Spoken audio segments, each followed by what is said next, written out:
La sociologue franco-iranienne Manaz Shirali est avec nous. Bienvenue sur TV5 Monde.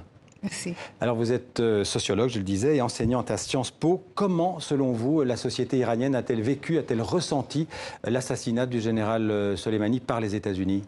J'ai pu un petit peu sonder la société iranienne à travers mes contacts, à travers mes réseaux sociaux. Ouais. Au début, c'était une explosion de joie, une jubilation, parce que Soleimani incarne vraiment la partie la plus rejetée, la plus critiquée de la République islamique. Vous savez, ça fait maintenant plusieurs décennies que la richesse nationale de ce pays est investie, gaspillée dans la région. Et c'est vraiment la raison profonde de la colère de la société iranienne. Vous dites explosion de joie, mais, explosion de joie, comment vous expliquez alors ces millions de gens dans les rues aujourd'hui? Bien sûr. Dites-moi. Ça fait des années qu'on nous dit que la République islamique est une grande puissance. Et là, aujourd'hui, vous vous étonnez face à quelques milliers de gens qui sont dans la rue.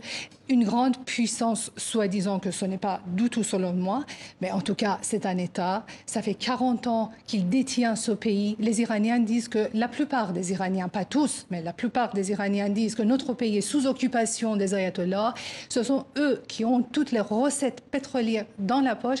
Vous pensez que c'est très difficile de réunir 4000 personnes, 3000 personnes devant les caméras. En plus, je tiens votre attention. Il y a plus que 3 ou 4 000 personnes. Hein. Est-ce que vous avez des correspondants directs en Iran?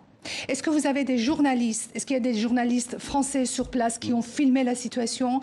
Est-ce que vous savez ce qui se passe? Est-ce que vous avez parlé avec... D'ailleurs, on est dans un pays où 75% de la population, selon les chiffres officiels, vivent en deçà du seuil de pauvreté. Vous diriez qu'une minorité de la population iranienne soutient le régime des mollahs? Évidemment, évidemment. Vous la chiffrez à combien? 5%, ils le chiffrent eux-mêmes.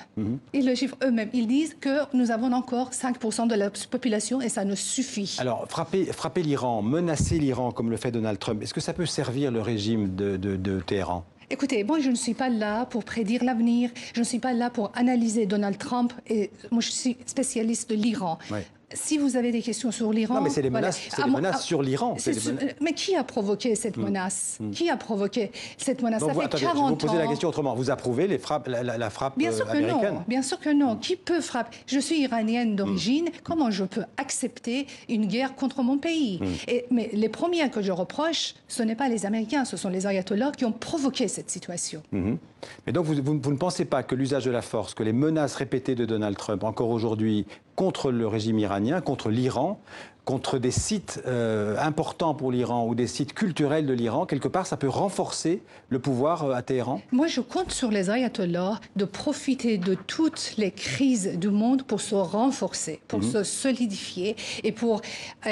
assurer leur survie. Donc, dès qu'il y a des crises, ça va dans leur sens. C'est un régime qui a survécu grâce aux crises successives. Donc, évidemment, vous avez parfaitement raison de dire, les menaces sont dans le sens de solidification de ce régime. Vous diriez que le régime iranien d'aujourd'hui, c'est un pouvoir solide ou il est plus fragile qu'il n'y paraît? Ça dépend comment on définit la solidité d'un régime. Pour moi, selon les sciences politiques, il n'y a pas plus solide que les régimes dictatoriaux. Parce qu'ils tuent, ils restent en place et ils règnent par la peur, par la terreur. Ça n'a rien à voir avec les régimes démocratiques. Les régimes les plus fragiles, ce sont les démocraties. C'est très difficile de régner dans les pays démocratiques parce que les individus démocratiques ont toutes les possibilités de s'exprimer. Mais en Iran, vous avez oublié, il y a à peine 3 semaines, ils ont tué Qassem Soleimani et son équipe. Ils ont assassiné 1500 Iraniens dans les rues de Téhéran en coupant l'Internet. Alors là, ce qu'on voit aujourd'hui, l'Internet n'était pas coupé. Et les films que nous avons vus aujourd'hui ont été filmés. Ce sont les images gouvernementales. Ce sont les images officielles que la République islamique veut donner d'elle-même. Et elle est parfaitement capable de nous donner ce type d'images. Mais ma question est de savoir pourquoi il a coupé l'Internet pendant une semaine et il a fait des massacres et des bains-sang en coupant l'Internet. Il ne faut pas oublier. La société iranienne, elle pourrait se révolter à nouveau dans les prochaines semaines, dans les prochains mois, comme elle l'a fait ces dernières années? Je ne vois pas l'avenir, je ne prédis pas l'avenir, donc il faut attendre. Mais ce que je sais, c'est que quand 75% de la population d'un pays riche comme l'Iran vit en dessous de seuil de pauvreté, tout est possible.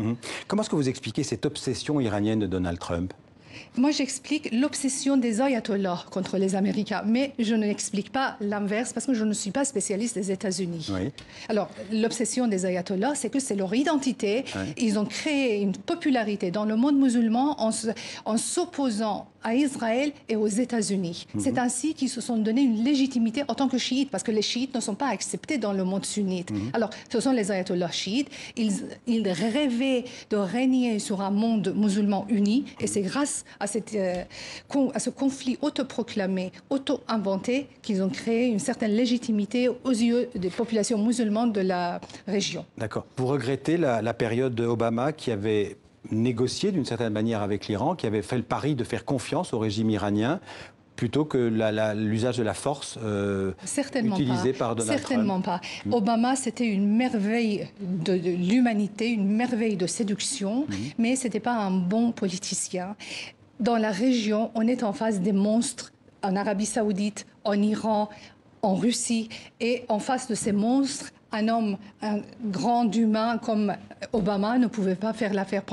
Sous son mandat, il a laissé la gestion de la société, de la région, du Moyen-Orient, dans les mains des services secrets. Ce sont les services secrets qui ont œuvré pendant les mandats, pendant 8 années de présidence d'Obama. Alors là, on est en face d'un président qui est dans sa monstruosité, à la hauteur des autres dirigeants de la région. Vous voyez, la logique du monde politique n'est pas la même logique que le monde humain dans lequel nous vivons dans le quotidien. Merci Manache Shirali d'être venu commenter surtout, je dirais, l'état de la société iranienne et du pouvoir iranien en ce moment donc à Téhéran. Merci beaucoup.